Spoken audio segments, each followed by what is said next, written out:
In today's Final Touch, if you're afraid of bridges, this one may be a bridge too far. They're installing the main cable of a new mega suspension bridge in southwest China.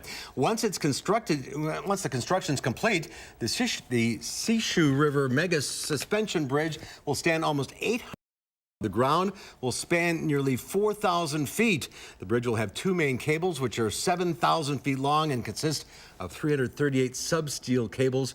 The bridge is expected to put into operation by the end of 2020 to significantly improve the transportation network of the region. That is quite a bridge. That is an engineering marvel, isn't it? It's our time for now. News 3 at 5 starts right now. Right now at 5, it is primary election day in Wisconsin. We will have live team coverage of the races happening today throughout the state. A construction project along Stoughton Road is making it difficult for drivers. We'll hear their concerns. This is News 3 at 5. Thanks for staying with News 3. It is primary election day in Wisconsin. Voters are heading to the polls in some major statewide races. Those include the Democratic primary for governor and the Republican primary for U.S. Senate. News 3 has team coverage of those races tonight and voter turnout. And we begin with political reporter Jessica Arp, who is covering the Democratic governor's race from the Best Western Premier Park Hotel. Jess?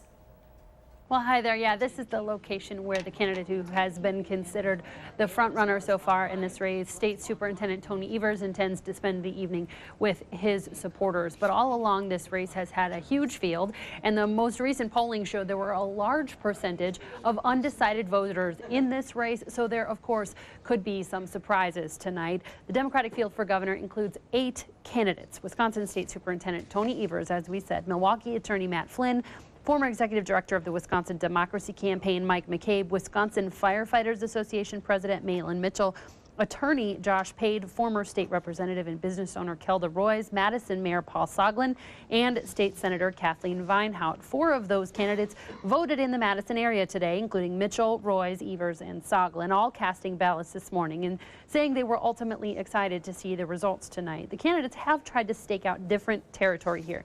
Evers has emphasized education. Roys has talked about issues like health care and paid family leave. Flynn has made stopping Foxconn the center of his campaign. McCabe has talked about the influence of money in politics. Mitchell has emphasized changes in public school funding and ending racial disparities in the criminal justice system. Soglin has talked about his management experience in solving the state's budget issues. Vinehout has talked about making Badger Care available to all for insurance, and Pade has touted his outsider status and the need for a fresh face in politics.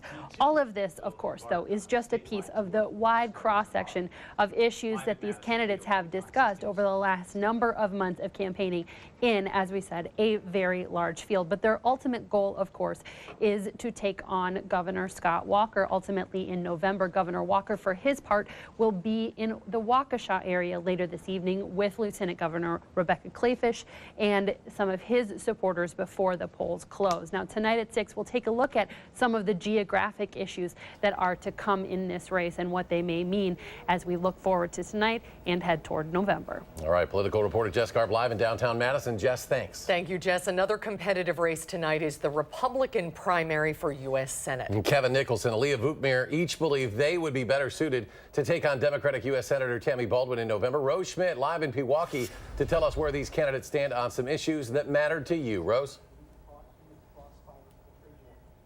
That's right. Now, both Vukmir and Nicholson are backing President Trump on his trade and tariff policies, and both say they would like to see a wall built on the southern border to put an end to illegal immigration. Now, Vukmir is a state senator, a mom, and a nurse from Brookfield. Her supporters will be here in Pewaukee tonight. She says it will take a proven conservative to beat U.S. Senator Tammy Baldwin in November. Vukmir has been backed by the state's Republican Party, while her opponent, Kevin Nicholson, has the backing of groups like Club for Growth. He'll be awaiting tonight's election results from Heartland. He says it will take a political outsider like himself to beat Senator Baldwin. Nicholson is a U.S. Marine Corps veteran, businessman, and father from Delafield. Now, during most of this campaign, Vukmir and Nicholson have been largely criticizing Senator Baldwin instead of attacking each other. And on most issues, these two Republican candidates largely share the same views, but there are actually a few issues where their views are a little bit different. We'll bring you that on News 3 at 6. Yeah, both of these races very compelling today. Rose Schmidt live in Pewaukee. Rose, thank you. Thank you, Rose. There are concerns about how safe Wisconsin's primary and general elections will be this year after being targeted by Russian hackers in the 2016 election. It comes as 6 federally funded election security jobs are still not filled despite being posted earlier this spring. The state actually started the search for these election security positions in April. That's really been an embarrassment that those positions hadn't been hired and filled by now. I think from our point of view, that is related more to the state's online voter system. So they have the voter rolls are all online, and one source of concern is, can you get into that online database and change voters' data? The state doesn't seem to be concerned about that. A spokesperson says everyone is trained to handle any problems that come up today, and they're working on getting those people hired and ready for the November general election. Many races are on the ballot today, including governor and U.S. Senate, as we mentioned, as well as some congressional races. Voter turnout is expected to be high, north of 40%. That's according to Dane County officials. Our Keely Arthur joins us live on Madison's west side with a closer look at what you need to know. Keely? That's right. I'm here at Toki Middle School. It's one of the 165 places where you can vote in all of Dane County. So far, 27% of people in Madison have voted. That's more than the entire August 2016 primary. So a lot of voter turnout today. And voting is so easy to do. You can register same day. All you need to do is come here with something that shows your address, like a utility bill. Once that's all set up, remember, you need your ID card. You're going to come over to this table. They're going to check everything out, make sure it's good. Once they do, someone like Doug, a volunteer here, is going to give you your voter slip. Then you're going to head over to this table. In exchange for that voter slip, you're going to pick up one of these, the ballots. You're going to cast your ballot. Whoever you want to vote for, make sure it's within the party that you chose. Once you're done doing that, head over here, feed it through the machine. And the most important thing, don't forget, you're going to want one of these, the I voted sticker. Probably the biggest reason why people say that they're coming here to vote today. And remember, polls here are open until 8 p.m. across Dane County, across the state. Very easy to do. If you don't know where your polling site is, though, just go to myvote.wi.gov. Back to you. Pretty impressive the way she worked her way around that room, isn't Keely. it? Keely Arthur live in Madison over at Toki. Keely, thank you. We'll continue to bring you the latest on the elections tonight. Team coverage, there they all are. Primary election night. The results on News 3 at 10. We'll also have the results posted at channel3000.com. Now to weather. Let's get a check on the forecast. A little cloudy here on the west side of Madison. Hi, Gary. Hi, you know, the clouds have thickened up a little bit, but there's no rain out there, so should not be an excuse not to vote. You can't use the weather this year for an excuse. As we take a look at visible cloud track, you can see the clouds are thickening up a little bit, but they're mainly mid and high level clouds and really not having much of an effect on precipitation. In fact, showers and a few thunderstorms up in the northern part of the state, and then a batch of showers to our south and west across southern Iowa heading northward. So it'll be a little while before the rain chances really increase here. This morning, low temperatures started out in the lower 60s. A few places north of Madison were in the middle to upper 50s. Current temperatures, because of that cloud cover, they're starting to drop a little bit. Now in the lower 80s, although La Crosse is still warm at 89 degrees, Milwaukee at 85. Dew point temperatures mid 60s to the lower 70s. So again, it is a little humid out there. Heat index values generally in the middle 80s to the lower 90s. Right now, the La Crosse heat index at 93. Here in Madison, it's at 84. By tomorrow morning, look for temperatures to drop off into the upper 60s. A slight chance of a shower or thunderstorm overnight along with a little patchy fog. And tomorrow will be mostly cloudy, warm and humid. A chance of a shower or thunderstorm, especially in the afternoon with a high temperature of 81. That's your first alert forecast. Gary, thank you. The case against a man accused of shooting 2 people in Beloit continues to be delayed. D'Angelo Thomas was arrested Saturday after police spent more than a week searching for him. Rock County reporter Adam Duxter joins us from our bureau in the Janesville Gazette with more on the delays in this case. Adam? Well, for the second straight day, Rock County court officials tried to get D'Angelo Thomas, the man accused in a double shooting in Beloit in the beginning of August, his initial appearance in court. But for the second straight day, Thomas's lawyer was not able to make it, so this case will continue to be postponed. Now, Thomas, he's already got some charges. He's been charged with 2 counts of first-degree intentional homicide for shooting 2 people in Beloit on August 1st. After he was detained in Janesville on Saturday, Thomas faces more charges: possession of a firearm by a felon and obstructing an officer. Thomas is expected to make that initial court appearance tomorrow, but again, that's something we will be continuing to follow along with the whole way through. Adam Duxter in our Rock County Bureau. Adam, thanks. A 9-year-old was injured last night after being hit in the back by a paintball. Police say the child's mother was walking with the 9-year-old. This was around 11 p.m. on Schrader Road near South Gammon Road when a 4-door red vehicle sped past. Officers say there was someone inside the car shooting paintballs. One of those paintballs hit the child. Officials said the 9-year-old suffered a welt on their back. Construction season can make it difficult for drivers to navigate their way in their normal routine. Some areas, of course, are worse than others, but one man tells us his top priority he wants fixed is by a railroad track that is ruining cars' suspension. Well, that track along Highway 51 near Stoughton Road at the crossing between Commercial Avenue and Highway 30. Jamie Perez spoke with him about his concerns and the damage he sees it causing every day. She joins us now with those details. Jamie? Well, if you've driven in front of that area that's just in front of Boulder's climbing gym, you'll probably recognize the really bumpy, rocky area that he's talking about. Take a look. The road is extremely uneven, and right along railroad tracks is the most severe and noticeable area. The man I spoke with says it's been this way for years and only seems to be getting worse. You can see how cars' suspension is affected even when going the normal speed limit that's posted. He says he's learned to slow down to about half the speed limit, but it still does cause a lot of road frustrations every time he passes this area. Well, you're peeling your head out of the top of the roof in a heavy truck. You cannot maintain control if you're hitting this at 45 miles an hour. He told me if I stayed there and recorded the cars, I would be able to see the difference in drivers who know that spot is there. They did tend to slow down at that area versus the ones who flew by just at the normal speed limit. You can see it does take quite a toll on cars' suspensions, and we reached out to the DOT and Wisconsin and Southern Railroad. Both said they are aware of those issues and plan to have those panels and rows going both northbound and southbound replaced sometime in October. During that time, it will likely be on a weekend to reduce the impacts to traffic, and they'll likely close Stoughton Road as well. They say they're going to notify the residents when that happens. No doubt a heavily traveled route there. Jamie Perez in our news center. Jamie, thank you. Thank you, Jamie. Text messages sent on government-issued phones in Rock County will soon be archived and available for public request. An app is being installed on more than 500 phones belonging to Rock County employees. The app will save and archive texts for up to 7 years. Rock County leaders say this is a way to create transparency between county officials and citizens. We didn't want to create a situation in which the public felt that our county staff were using cell phones and texting as a way of getting around preserving records or hiding anything. So we thought the best thing to do would be to invest in a resource that would provide that transparency. County officials say the archives will begin this week and will be available for records requests. Exact Science is breaking ground on its new headquarters in the University Research Park. The company works to create products that combat cancer through early detection.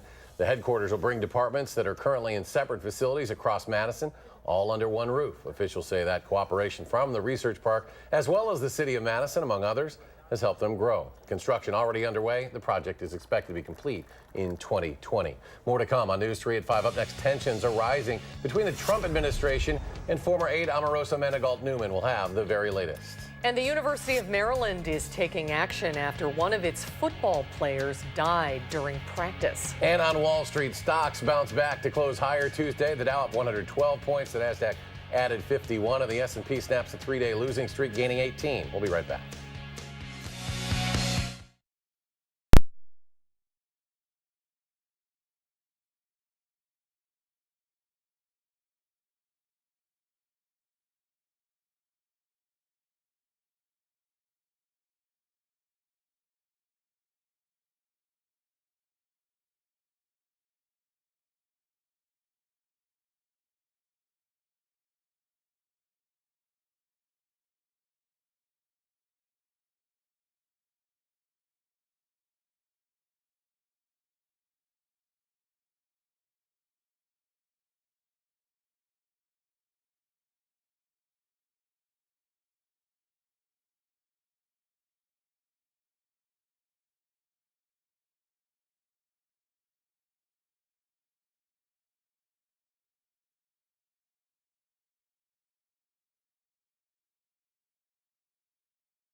Welcome back. The Trump administration increasing its pressure on former aide Omarosa Manigault-Newman as her book Unhinged hits bookshelves today. President Trump is fighting back against allegations of racism made by the former White House advisor. In her new book, Omarosa writes the Trump campaign was aware of the existence of a tape where Mr. Trump allegedly used the N-word while taping The Apprentice. There's a lot of corruption that went on both in the campaign and in the White House, and I'm going to blow the whistle on all of it. This has absolutely nothing to do with race and everything to do with the president calling out someone's lack of integrity. The Trump campaign filed an arbitration action claiming Omarosa broke her 2016 confidentiality agreement. Omarosa responded to President Trump's legal action saying, quote, "I will not be silenced." The University of Maryland has taken action against its strength and conditioning coach after the death of an offensive lineman, Jordan McNair. The university president said he went to visit McNair's parents today to apologize and accept legal and moral responsibility for the mistakes made by the training staff on that fateful workout day. They say that Rick Court is no longer associated with the program. The president there says a decision on head coach DJ Durkin will also be made as more information comes to light in this case. McNair was hospitalized suffering from apparent heat stroke. This was back on May 29th at a football practice at Maryland. He died on June 13th. We have learned that Jordan did not receive appropriate medical care and mistakes were made by some of our athletic training personnel. Now, over the weekend, McNair family attorney called for Coach Durkin to be fired. That was after an ESPN investigation showed that an abusive and toxic environment may have contributed to McNair's death. Recovery efforts are underway in Italy after a bridge collapsed and killed at least 35 people. It happened in Genoa along the country's northwest coast. The city's mayor says at least 11 people have been pulled alive from the wreckage there. A massive span of the bridge gave way during a storm, sending cars and trucks plummeting into an industrial area below. Italian officials estimate at least 30 cars and trucks were driving across this 260-foot span when the bridge gave way, plunging them 150 feet into a road area, a canal, railroad tracks, and 2 warehouses. The highway, a major connection between Italy and France. The Italian company that runs the bridge says work was underway to reinforce the bridge's foundation. Let's head out to the weather patio now for a check on the forecast. Gary? It's a little humid out here, but not too bad. The clouds have thickened up a little bit. No rain, at least around southern Wisconsin for the time being. Let's start out by taking a look at visible cloud track. You can see clouds thickening up from southwest to northeast, but there's more sunshine in the northern part of the state. Temperatures are a couple degrees warmer there. If you look at Doppler track, you can see some scattered showers and thunderstorms from the UP of Michigan through northwestern Wisconsin and down into Minnesota and northeastern portions of Nebraska. Farther to the south, you can see some showers and thunderstorms moving through Missouri and Iowa. Those are kind of tracking up in our direction. So between those two areas, eventually we'll see some shower and thunderstorm chances, but there'll also be plenty of dry hours as well. As we take a look at the high temperature trend over the next week, look for temperatures to be very close to normal. Average high temperature of 80 will drop to 79 by the beginning of next week. Average the predicted high temperatures will be in the lower 80s through Sunday, maybe a little cooler back into the mid 70s for Monday and Tuesday, and showers and thunderstorms on Monday and early on Tuesday morning. Live view from the Queen Bee Radio Skycam in Platteville. You can see the high cloud deck there. Not much in the way of sunshine, but those clouds are not too thick. The WISC Skycam looking off toward the east also shows those clouds. The live view from the Edgewater Skycam in downtown Madison, mostly cloudy there as well. As we check out the almanac for today, high temperature made it up to 83 before the clouds thickened up. Low temperature this morning, 61, so still a little bit above the averages of 80 and 60. Right now, we're sitting at 82 degrees. Skies are mostly cloudy. Winds out of the west-southwest at 5 miles per hour. Dew point temperature still in the middle 60s. A few places have dew points around 70. You can see it's a little warmer in the central and northern parts of the state ahead of the cold front, where there is some sunshine. Eau Claire's at 89, so is La Crosse, 87 degrees in Marshfield. But here in Madison, a little more cloud cover. Temperatures in the lower 80s over southern Wisconsin. And then behind the cold front to the north and west, temperatures drop into the upper 70s over northwestern Wisconsin and into northern Minnesota. And you can see the winds generally out of the south, pretty light in the southern portion of the state, but that wind shift occurs just north of Eau Claire, and the winds mainly out of the north across northern Minnesota and northern Wisconsin. Upper level winds, though, are coming in from the southwest, so that cold front doesn't have much of a push behind it. It'll take a while before it gets here. So we got a little moisture coming up from the southwest from that southern weather system. We'll have a little moisture from the northwest with the cold front when it eventually works its way down here. So in between those two weather systems, eventually we'll see some chances for showers and thunderstorms. Where the clouds are thicker, temperatures are mainly in the 70s. Where the sun is shining, temperatures are mainly in the 80s. But dew point temperatures are pretty high across much of our part of the Midwest. They're in the 70s and even into parts of southern Minnesota. Behind the cold front, though, notice in northern Minnesota, those dew points drop into the middle 50s. So there is a little drier air farther to the north. 66 for the overnight low temperature. We'll call it partly cloudy for tonight. It'll be mild in some areas of fog, maybe a thunderstorm chance late. Tomorrow, mostly cloudy, warm and humid. A chance of showers and thunderstorms. High temperature at 81. Best chances of rain will be in the afternoon. On future track, you can see those clouds moving in tonight. Some patchy fog, but just an outside chance of a shower or thunderstorm with lows in the mid-60s. Tomorrow, a little better chance for some scattered showers or thunderstorms, especially in the afternoon with high temperatures in the lower 80s, but not a very high chance. Tomorrow night, a slight chance for a shower or thunderstorm. Low temperatures in the lower 60s. And Wednesday, or for Thursday, partly sunny. A chance of some showers or thunderstorms, and mainly in the afternoon, high temperatures in the lower 80s. As we check out the rainfall potential, generally about a quarter to a half inch of rain, depending on where the showers and storms line up. Some places may get more than an inch of rain in a heavier shower or thunderstorm. 7 to 10 day forecast, though, calls for temperatures to be in the lower 80s through the weekend, and then some thunderstorm chances about Monday of next week will drop temperatures to the mid 70s for Monday and Tuesday, and then back into the lower 80s for the end of next week. As we take a look at first alert traffic on the Beltline right now, traffic moving marginally slow in both directions at Park Street on the view on the Beltline there. We're seeing some slowdowns eastbound starting around Monona Drive and going back to almost to Todd Drive. Westbound delays start around Todd Drive and go back to around John Nolan Drive. Right now, about a 21-minute commute on the Beltline from University Avenue to the interstate, 18 minutes back in the westbound direction.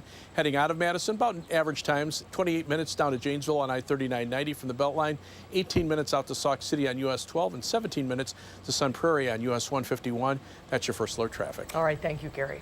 Still ahead of News 3 at 5. Time to send the kids off to college, but for many of them, money will be a huge struggle. We'll have some advice on how to maintain those finances when we return.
Move-in month in Madison, and for many students all over the country, finances will be a big struggle. Experts say it's not too late to send off your adult children with a wealth of knowledge to keep them from falling into financial trouble. Mary Maloney has more. Credit cards, student loans, and debt. Major challenges for college students. But parents can help them avoid financial ruin by having these key conversations. First, financial experts recommend talking to them about spending and figuring out where they can make cuts to save more. What gets measured gets improved. Even if you have caviar taste, as long as you're tracking it, you will get the information to make adjustments yourself. Second, teach them how to invest money early. If you can start at 21, even contributing to the match in your retirement plan, 10 years later, you'll look and say, oh my goodness, I've got $50,000 or $100,000. Third, emphasize the importance of managing student loans and controlling their credit use. When the bank allows you to have credit, the less of it you use, the higher your credit score. It looks like you're more responsible with it. Finally, discuss how to negotiate. Experts say if the art of deal-making is nurtured early on, it can translate to future financial success. For Consumer Watch, I'm Mary Maloney. We'll have another check of your forecast in a moment. Stay with us.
Go to Gary, one final check.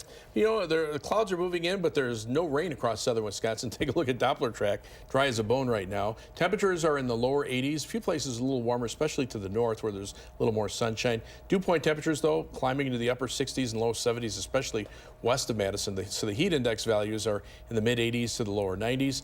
Tomorrow, look for a chance of showers and thunderstorms, highs in the lower 80s. Slight chance Thursday and Friday. Another chance toward the end of the weekend, but temperatures mainly in the mid 70s to the lower 80s. Good voting weather. There's still time to get out there and do that. We're back in 30 minutes for News 3 at 6. CBS Evening News is next. Stay tuned.